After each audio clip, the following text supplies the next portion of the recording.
Hablaremos de el Papa Luna. Esta es quizá la historia de una obstinación. Vamos a ubicarnos en medio de lo que dio en llamarse el gran cisma de la Iglesia. En realidad ese no era el gran cisma, no importa. Tuvo lugar a fines del siglo XIV, comienzo del XV, y la Iglesia se dividió en dos papados. El cisma comenzó con la elección polémica del Papa Urbano VI en 1378.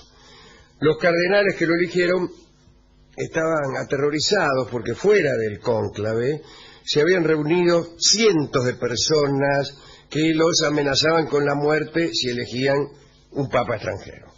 O sea que los estaban apretando. Vota por este, vota por este. Por suerte ahora no suceden tales cosas. Como Urbano era de Bari, la elección fue bien recibida. Pero eso no les gustó a los nobles franceses, que impugnaron la elección a través de una vasta tropa de cardenales a sueldo del rey de Francia. Siempre hubo mucho lío entre los cardenales de Francia y los cardenales de Italia. En este caso eligieron un italiano, empezaron a chillar los franceses. Finalmente, chao, cisma. Por un lado, los cardenales leales a Francia nombraron a Clemente VII y lo alojaron en Aviñón. Y en Roma permaneció Urbano VI. Todos los reinos europeos se alinearon tras alguna de estas dos sedes. Por razones políticas, algunos apoyaron la sede de Aviñón, otros la de Roma y así. Cuando murió Clemente VII, es decir, después, bastante después, llegó porque estamos hablando de Urbano VI en Roma, hubo papas romanos, y cuando murió el papa Clemente VII, llegó al trono pontificio de Aviñón Pedro de Luna. O sea que se lo dije mal.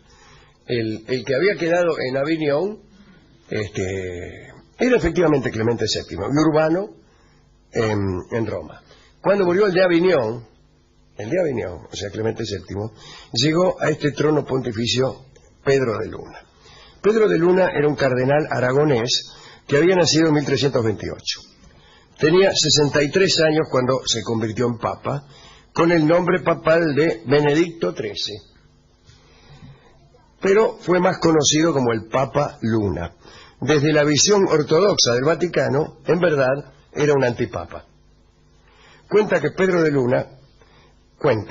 varios, que Pedro de Luna estaba maravillado por su consagración, estaba muy contento, y aunque la enemistad de Aviñón con Roma persistía, él se creía dueño de toda la cristiandad, y por nada del mundo estaba dispuesto a abandonar esta convicción. Pero había un problema. Sus colegas lo habían nombrado papa en el transcurso de un cónclave en el que sus miembros habían acordado unánimemente resignar la tiara pontificia, el título de elegido, en caso de que esto se juzgara conveniente para la unión de la Iglesia. Dijeron, bueno, mira, vamos a elegir a uno, pero cualquiera que sea el elegido, acá todos sabemos que si hay una posibilidad de una Iglesia unida y es necesario que el elegido renuncie, renunciamos. Muy bien. Poco después de la ascensión de Pedro de Luna, sobrevinieron unas conversaciones con Roma y entonces llegaron a la conclusión de que era conveniente que este hombre renunciara.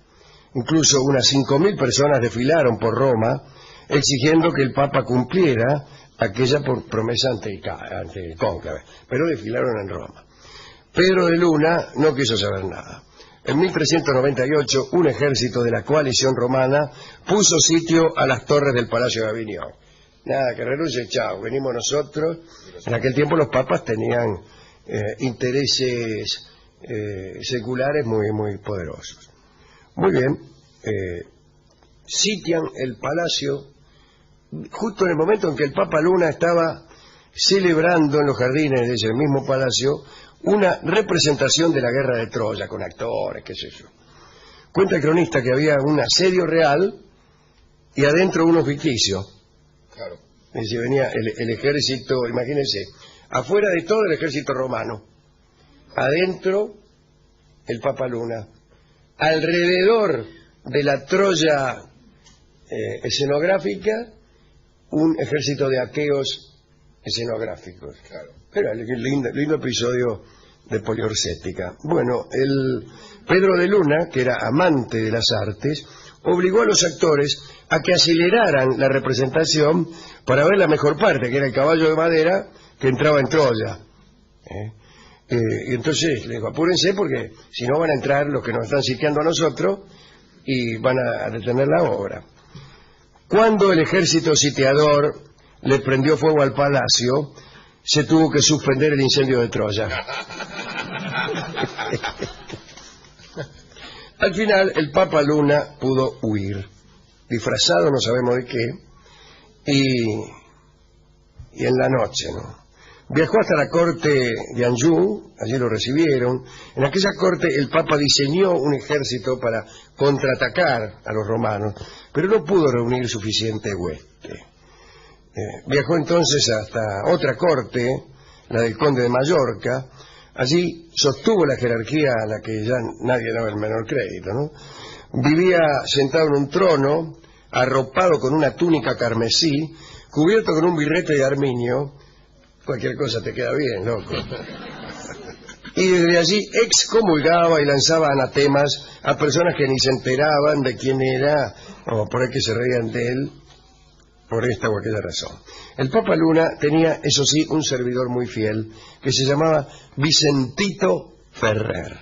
Vicentito Ferrer. Que era un hombre que cada tanto lo aconsejaba, le decía que entendiera los razonamientos, que no fuera tan violento, pero el Papa insistía en su papado y organizó incluso un baluarte en una playa de Peñíscola donde se refugió. Era un antiguo castillo templario, allí colocó su trono y grabó una inscripción en la puerta que decía: "Este es el arca de Dios". Pero nadie le hacía caso. Ahora bien, el ayudante Vicentito era un poco brujo y hacía algunos milagros. Y el Papa resolvió aprovechar estas facultades milagrosas del ayudante. Siempre es bueno tener un ayudante que haga milagros. Y le dijo: dale, mándate algunos milagros. Y Vicentito, accediendo a gentiles pedidos, se puso a hacer milagros. Por ejemplo, resucitó a 2 muertos, profetizó la llegada de un barco con alimento en tiempos de tremenda escasez, consiguió que el propio Mefistófeles en persona le devolviera la cédula firmada a un tipo que le había vendido su alma y después se había arrepentido. Mira vos, ese sí que es un milagro, ¿eh? Y una buena noticia también para algunos oyentes de este programa, que habiendo vendido su alma, están un poquito arrepentidos. Pero estos milagros no sirvieron de nada, pues nadie quería sostener al Papa Luna en su trono. Allí, en Peñíscola, y solamente allí, ¿no?, gobernó 8 años. Era un lugar pobre, el Papa era servido sin ceremonia, en opacas vajillas. Algunos funcionarios de Roma empezaron a tomarse en serio la rebeldía del Papa Luna, y durante el concilio de Constanza se trató el tema. Se legalizó entonces su deposición. Depóngamelo, dijeron. Y también la unificación de la Iglesia en la figura de Martín V, un Papa nuevo. Fue una comitiva entonces a comunicarle a Pedro de Luna los resultados, y este los recibió diciéndole: aquí llegan los cuervos del concilio, y los echó. Bueno, antes de echarlos les advirtió que la Iglesia no estaba en Constanza, sino allí, en su palacio, en su lugar, y los excomulgó a todos de arriba abajo. Al final se quedó solo. Decía que solo tenía como compañeros a 2 demonios servidores que llevaba en un cofre. Vivió en el castillo de Peñíscola hasta su muerte en 1422 a los 95 años. Su cuerpo fue trasladado a la aldea donde había nacido, Illueca. De allí lo sacaron siglos más tarde los franceses de Bonaparte cuando invadieron España y esparcieron sus huesos en el río Isuela.